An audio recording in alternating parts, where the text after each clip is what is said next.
Bueno, vamos con el último tema de la materia, que es balances en estado transitorio. Bien, el estado transitorio ocurre cuando las variables, una o más variables del sistema, cambian con el tiempo. Por ejemplo, entra más, una temperatura va aumentando en vez de ser constante, ¿verdad? O un volumen va aumentando o una masa aumenta en el tiempo. Por ejemplo, supongamos que inflo un globo. Si considero que el globo es mi sistema y yo empiezo a insuflar aire, lo que va a suceder es que el volumen del sistema va a ir cambiando con el tiempo, debido a que la cantidad de aire que entra es distinta a la que sale. De hecho, no está saliendo nada excepto que esté pinchado, ¿no? Entonces, en esos casos, como la entrada es distinta que la salida, mi sistema está acumulando, en ese caso, aire. ¿Bien? Esta situación es muy común en los procesos y se presentan en diversas situaciones. Por ejemplo, cuando una máquina arranca, imagínense que está quieta, que está apagada. Bueno, cuando empieza a moverse, bueno, va a haber un periodo en el que hasta que agarre la velocidad de ritmo nominal o el punto nominal de operación va a tardar un tiempo, ¿no? Y en ese periodo todas las variables del proceso van a ir cambiando. Además, imagínense o imaginemos un sistema, un tanque que está vacío, ¿no? Y yo necesito para empezar a trabajar que se alcance cierto nivel de líquido, ¿bien? Entonces ahí también va a haber un periodo transitorio en el que el tanque se va a llenar.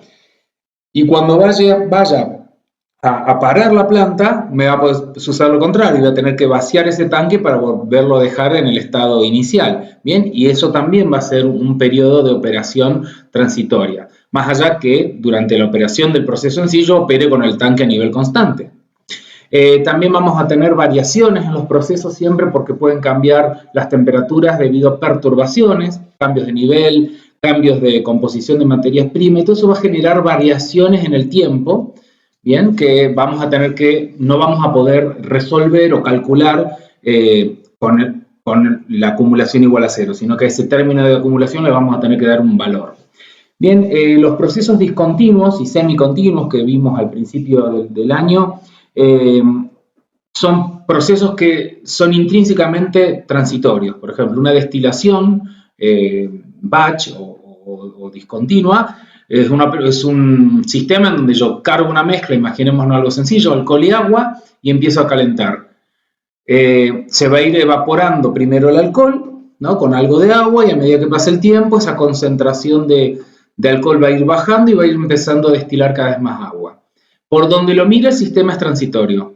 Por un lado, porque las composiciones van a ir cambiando. Primero voy a evaporar mayormente etanol con un poquito de agua y al final voy a estar destilando mayormente agua, o sea que el punto de ebullición del calderín va a arrancar alrededor de los 80 y pico de grados, que es la temperatura de ebullición del etanol puro, y a medida que vaya transcurriendo el tiempo y se me vaya yendo etanol, el punto de ebullición va a ir subiendo hasta aproximadamente los 100 grados, que es la del agua. Y además, la masa de solución que voy a tener en el calderín va a ir bajando, obviamente, porque estoy destilando sus componentes. Bien. Bueno, los balances de materia, como les venía diciendo, se van a caracterizar por tener el término de acumulación distinto a cero. Distinto a cero porque justamente hay algo que entra, ya sea energía o materia, y que sale a una velocidad distinta. ¿Bien? Ese término de acumulación va a poder ser, que les decía, materia, energía o eventualmente cantidad de movimiento. Si bien ese término lo vamos a dejar para, ustedes más adelante lo van a ver probablemente en fenómeno de transporte, y nosotros en ingeniería en alimentos, en general, en ingeniería química, no hacemos muchos balances transitorios de cantidad de movimiento. Eso se lo dejamos más a la gente de robótica o mecánica, ¿no? Por ejemplo, un análisis de variación o de acumulación de cantidad de movimiento sería un vehículo frenando, ¿no? El vehículo viene, un auto, un camión, viene con una masa y una velocidad y de golpe desacelera. Bien, ahí tengo una variación de la cantidad de movimiento. La cantidad de movimiento, recuerden que es la masa por la velocidad. Y nosotros en general no hacemos ese tipo de balances mecánicos, sino que hacemos más bien de fluidos y procesos. Bueno,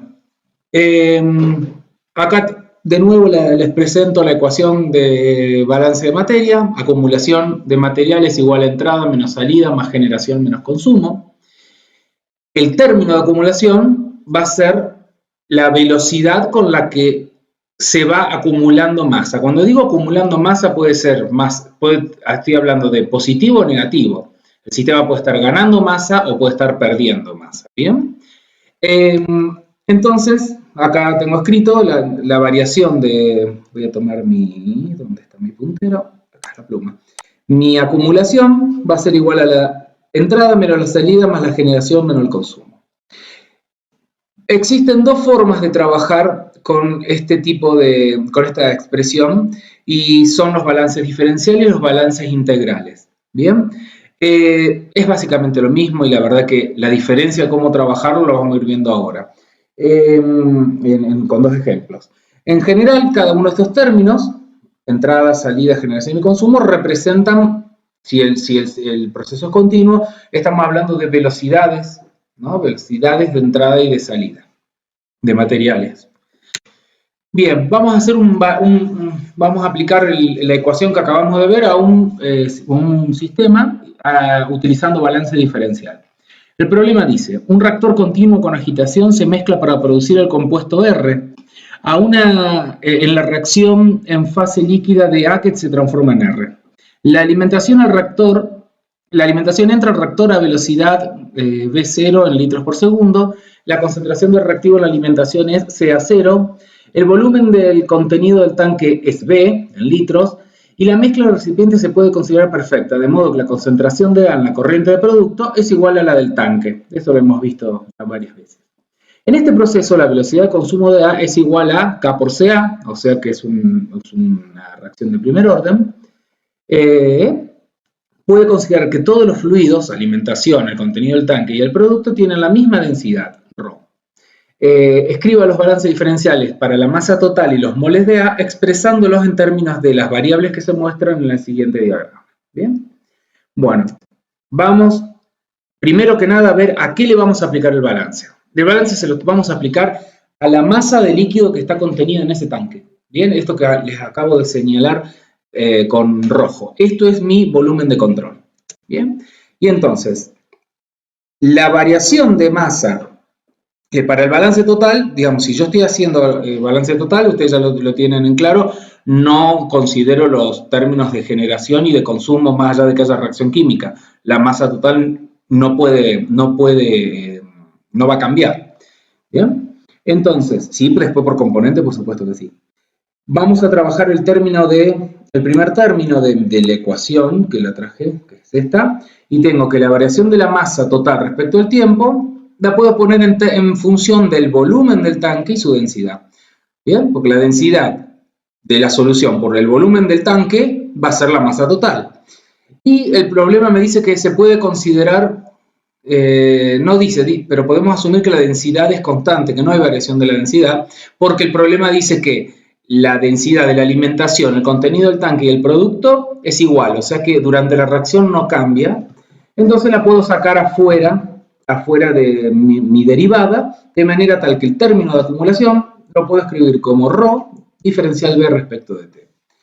La entrada de masa total va a ser la velocidad de entrada, el volumen de entrada, por su densidad, o sea, el flujo volumétrico, quise decir, por la densidad, y la salida va a ser el flujo de salida en volumétrico por la densidad. Reemplazo todo en la ecuación de arriba y obtengo